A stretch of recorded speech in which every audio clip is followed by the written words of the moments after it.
My talk today is called Product to Process AI Responsive Writing in the Classroom.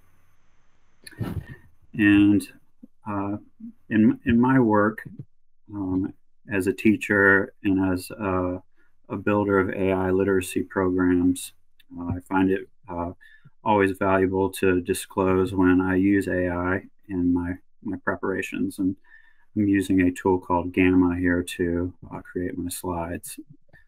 So in this presentation, I'm just going to talk about sort of getting concrete. What does it look like in the classroom? How do we create different parameters in terms of toggling between a situation in which using AI is considered cheating and when it is considered more of instrumental of a purposive learning process. So I think a lot of teachers have been sort of knee-deep in these more theoretical conversations, it's more abstract conversations, and are looking for practical systems that they can kind of carry out on a day-in, day-out basis. So I have a couple codes here that you can kind of hit. I write a weekly newsletter called Educating AI on Substack, and you can kind of follow along with my teaching journey. I'm going to be switching from 9th grade to 12th grade, although I've taught middle school, I've taught high school and college, and I have a PhD in narrative communication and rhetoric. And so I also am the founder of a AI literacy company called Pragmatic AI Solutions. And we have a pretty cool offering right now, pragmatic prompting for AI differentiated instruction. We can get that out to you for individual users, but we find it works best when schools or departments kind of work through these hybrids systems together. So you can reach out to me at Nicholas, and that's without an H. I think DSC here. I'm really appreciative of this opportunity to present, but they dropped that H into my name as part of the presentation software here. So if you want to check out these slides in greater detail later on, you can hit these codes. I also have a resource Google Doc that goes along with this that has a mini course that you can use to build your own what we're calling an iSearch essay, and some prompts that you can use AI to do that, and to create some process-oriented outcomes that you can use to have your students work through that process. All right, so I signed up just for a short presentation today because I know it's lunch hour and we're all busy, and I know many people are coming off a longer, really stimulating panel conversation. So I'm just going to give you just some bite-sized chunks here for you to think about, and you can follow up with me if you want to learn more about this. I also have some longer pieces of writing on my Substack about different ideas that I'm just kind of hinting at here in this presentation. So what we're talking about here and what educators really need is an AI responsive writing pedagogy. So in the classroom today, we have students who are using AI for utility. They're also using it for efficiency. Our students, particularly in high school, are under a tremendous amount of stress, and they're dealing with a lot of product-based assignments, high stakes testing, and you drop sort of GPT into their midst. And I think it's only natural that you would find a large percentage of students kind of gravitating to maybe get an edge over these systems that are making it more and more difficult to get into college, etc. So the process that I'm proposing here is kind of a classroom by classroom recalibration that allows you, at least within your space in your classroom, to focus on process. How do you go about doing that? Well, I'm just going to focus today just on one way of doing it, which is called the iSearch essay. And this kind of goes back to 1970s, 1980s writing pedagogy, which was kind of a golden age when writers were and teachers were very much kind of pushing back on the 5-paragraph model, the third person omniscient writer model.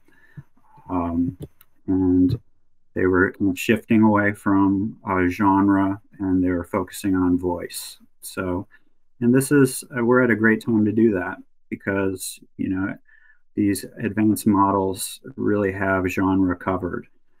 You plug in any particular genre you want, and it can very masterfully imitate that, because it has, you know, a host of different examples to pull from. So what we need to, in our recalibration, we need to refocus on voice. And I like Peter Elbow's description of voice here. It's an imprint of oneself on one's writing.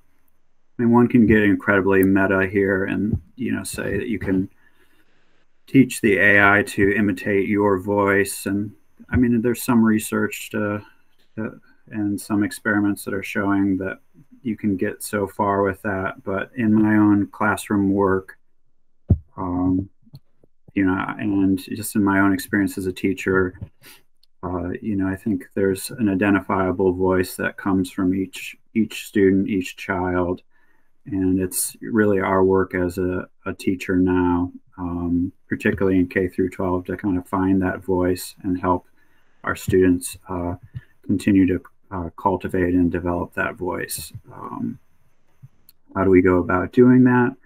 Well, we shift away from assignments that are kind of all or nothing, turn it in at the end, and then have a high stakes rubric. We shift to a more of a focus on process. And here, Donald Murray, another one of these 70s, 80s writing pioneers, he says, writing is rewriting. Writing is a process of discovery. So we got to put more value on the process of discovery, not on what is discovered at the end. The iSearch essay, if you want to do some research on it, you'll find a guy named Ken Minkery, who wrote a number of quirky books back in the early 80s about the iSearch, and it emphasizes the writer's personal involvement throughout. It's written continuously as one researches. So it's a process document, and it documents the process of discovery. And so kind of in the writing classroom, at least particularly during COVID for me, there was sort of a crisis of engagement, and sort of putting a bet maybe on you know, amplifying the I voice.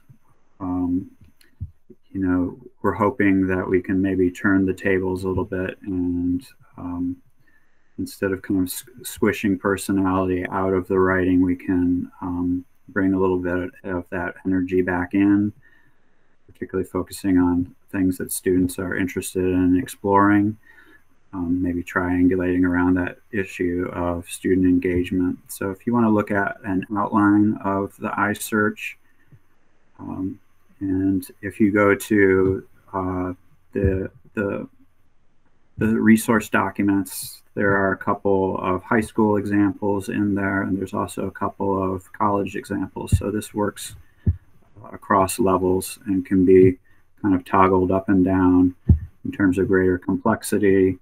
You can come up with your own sort of citation systems if you lean heavily into AI processes in order to write these documents. This sort of opens up a whole other can of worms, which we don't have a lot of time to talk about. But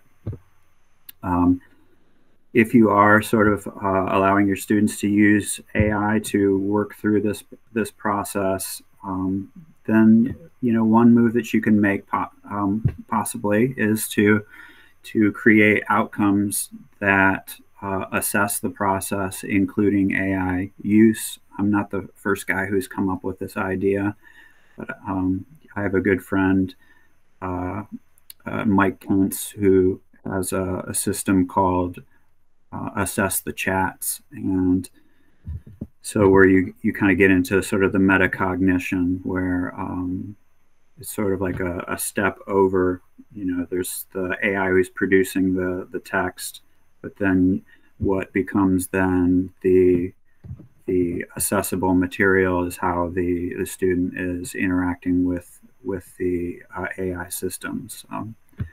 That's not a perfect method because there's still some base competencies that we need to teach outside of AI systems. At least that's my kind of where I kind of come down on that. But I mean, I don't see a future where we're just entirely writing through AI, because I think there's some real cognitive gains that we get by writing without AI. And but once again, that's it's something that you can kind of follow me on at Substack if you want to dig a little bit deeper in terms of my thinking on that question. So finally, so where does AI end up in all of this? Well, I sort of position it as a process tool. So if we have, stepping away, over the next 3 to 5 years, I think it's genuinely going to be that long of a journey. If we have managed to reclaim our space in the writing classroom as a process-based space, where there's not so much high stakes assessment, I would like to believe that we could see AI kind of functioning more as a tool that serves utility, not so much efficiency, where students are invited to come up with some really novel and amazing uses, which kind of right now they're doing sort of on the side, sort of in the shadows. And this is something I'm going to try at great length over the course of this year. My AI policy this year, and I guess I'm fortunate to be working with 12th graders who are really ready to launch with a system that involves the kind of the cognitive complexity that I'm describing, at least in the upper echelons of this system that I've kind of created here. So they're going to help me kind of put this into practice and kind of work out the kinks. And I'm excited to experiment alongside them. And if students out there want to reach out and share some of their insights, I'll just kind of go back and drop my email. So my email is nicholas@pragmatic.ai-solutions.net. So I'd love to hear from some students who are maybe have some ideas about the plausibility of this plan. I like to include students in my planning, because really all of this is for you. What we're creating here is not to like make our lives as teachers easier.